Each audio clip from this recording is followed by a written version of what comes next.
제대로 고지되지 않아서 과태료를 맞게 되면 사실상 공인중개사한테 원망을 할 거기 뻔하기 때문에 우리가 안내해 주는 것이 필요하다라는 거.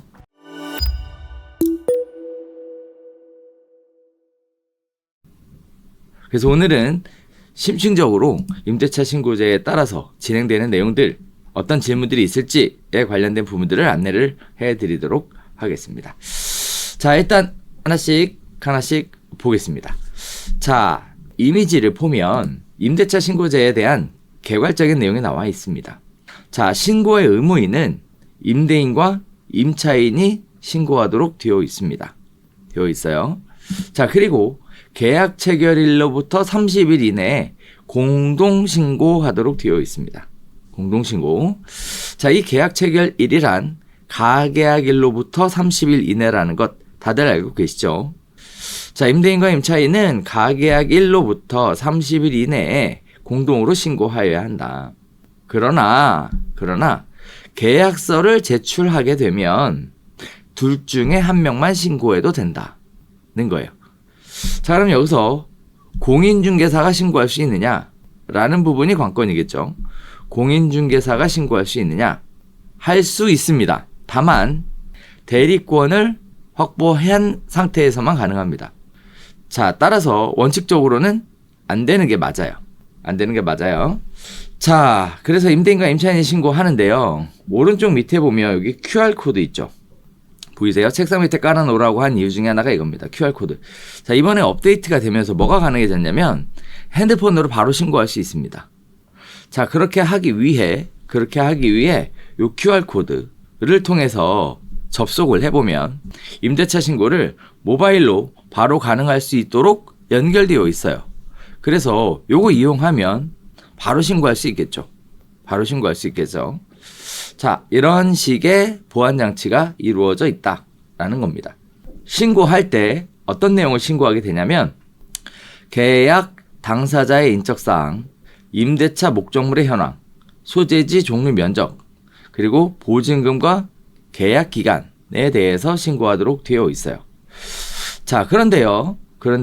이 신고할 때 신규 계약의 경우에는 보증금, 차임, 계약 기간, 계약 체결일을 신고하면 되지만 갱신 계약의 경우에는 갱신 요구권 사용 여부에 대해서 신고하도록 되어 있습니다. 자, 갱신 요구권을 사용한 계약이냐 아니냐에 대한 부분들을 신고하도록 되어 있는데요.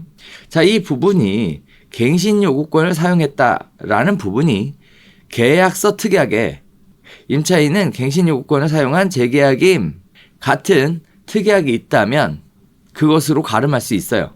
그러나 만일 그러한 특약이 없다면 갱신 요구권을 사용했다는 걸 별도로 입증해야 합니다.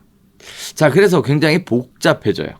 그러다 보니까 우리가 재계약서 작성을 할 때 갱신 요구권을 사용한 건지 아니면 신규 재계약으로 양 당사자가 합의해서 작성하는 건지에 대한 명확한 규정을 특약에다가 적어줄 필요가 있겠습니다. 자, 신고 대상입니다. 2021년 6월 이후에 주거를 목적으로 한 임대차가 신고 대상이었습니다. 그러나 4년 동안 신고하지 않아도 과태료가 부과가 되지 않았는데요. 우리 대표님들이 부동산 중개를 하시면서 임대차 신고에 관련돼서 얼마나 안내했는지는 잘 모르겠습니다만 보도자료에 따르면 신고하시는 비율이 거의 90% 정도 된다고 해요. 임대차 신고하시는 부분이 90% 정도 된다고 해요. 이렇다는 얘기는 대부분의 고객들이 임대차 신고를 하고 있기 때문에 이제는 본격적으로 과태료를 부과해도 되겠다라고 판단하게 된 근거라고 합니다. 과연 정부에서 파악하고 있는 이 비율이 얼마나 정확할 것이냐에 대한 부분은 해봐야 알겠습니다만 어쨌든 정부는 그런 부분들을 믿고 있습니다. 과연 이게 논란으로 연결되게 될지 아니면 정말 잘 제도가 안착되게 될지에 대한 부분은 좀 따져봐야 될 부분인 것 같습니다. 자, 모든 지역을 다 신고해야 하느냐? 그건 아니고요. 수도권, 서울, 인천, 경기도, 그다음에 광역시, 도, 군 단위는 제외하고요. 세종시, 제주시 제주도 같은 경우가 신고에 의무가 있는 지역입니다. 의무가 있는 지역이에요. 보증금이 6천만 원을 초과하거나 또는 월차임이 30만 원 초과하는 경우, 즉 보증금이 6천만 원 초과해도 신고해야 되고 월차임이 30만 원 초과해도 신고해야 한다라는 부분이 포인트죠. 자, 신규 계약뿐만 아니라 갱신 계약도 이 조건에 해당되게 됐다면 신고해야 한다라는 거고요. 자, 주택임대차 계약 신고서, 주택임대차 계약서를 가지고 신고해야 한다라고 되어 있습니다. 자, 여기서 또 발생하는 문제는 이겁니다. 가계약만 하고 본계약을 체결하지 않은 상태에서 임대차 신고를 해야 하는 상황이 발생되죠. 자, 이런 경우는 어떻게 할 것이냐라는 건데요. 이런 경우 주민센터 방문해서 신고서를 작성을 하고 관련된 내용에 대해서 구체적으로 기입해 줘야 하고, 더불어서 가계약이 체결됐다라는 부분에 대한 가계약 문자 내용 있죠? 을 첨부해서 신고할 수 있도록 됐습니다. 그러니까 가계약이 진행됐고 본계약이 진행되지 않았다 하더라도 뭘 해야 돼요? 임대차 신고를 해야 한다라는 부분 기억하셔야 될 것 같아요. 자, 임대차 신고를 하게 되면 확정일자를 부여해 주죠. 근데 사실 확정일자를 부여하는 것과 임대차 신고를 하는 것은 각기 다른 부분이에요. 따지고 보면 임차인이 확정일자를 받기 위해서 주민센터를 방문해야 하고, 결국은 주민센터에 방문해서 확정일자를 받으면서 임대차 신고도 해야 하는데, 2번 방문하기 귀찮으니까 뭐 하는 게 낫다? 가계약일로부터 30일 이내에 방문해서 확정일자도 받고 임대차 신고도 하는 게 낫다. 그렇다면 계약을 체결하고 나중에 다시 올까요? 우리가 계약을 하고 잔금까지의 기간이 가계약일로부터 30일을 넘기는 경우가 대부분이기 때문에 이제 앞으로 우리는 중개의 패턴이 바뀌게 될 가능성이 매우 높습니다.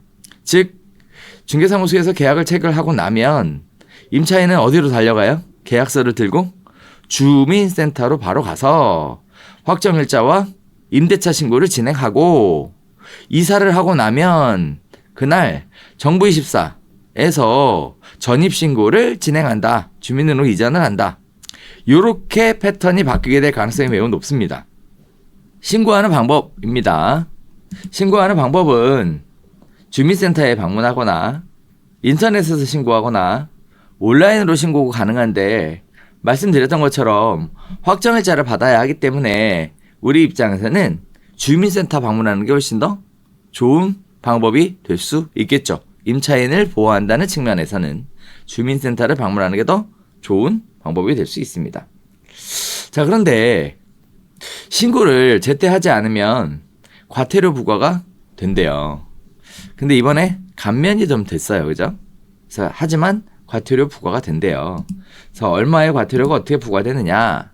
보시는 것처럼 거짓 신고를 하는 경우 100만 원의 과태료를 부과하겠다라는 부분은 변함이 없어요. 그런데 이번에 확정이 됐죠. 그래서 지연 신고하게 되는 경우에는 과태료가 2만 원에서부터 30만 원까지 발생할 수 있습니다. 자, 어떤 계약부터 신고해야 한다고요? 2025년 6월 1일부터 신고하지 않은 건, 지연돼서 신고한 건에 대해서는 과태료가 부과가 됩니다. 그러니까 우리가 6월 1일부터는 임대차 신고를 해야 한다는 사실을 기억하고 있어야 하고요. 반드시 고객에게 고지해 주어야 한다라는 거고요. 이 부분이 제대로 고지되지 않아서 과태료를 맞게 되면 사실상 공인중개사한테 원망을 할 거기 뻔하기 때문에 우리가 안내해 주는 것이 필요하다라는 거, 그게 중요한 영향을 미치게 됐습니다. 자, 주택임대차 콜센터가 있습니다.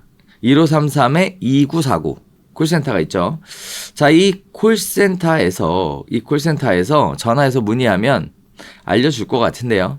어떠한 문의들이 어떻게 그동안 있었는지에 대한 내용들을 제가 정리를 좀 해봤어요. 오늘 주차 모임의 가장 중요한 포인트는 바로 이 부분이 되지 않을까 싶습니다.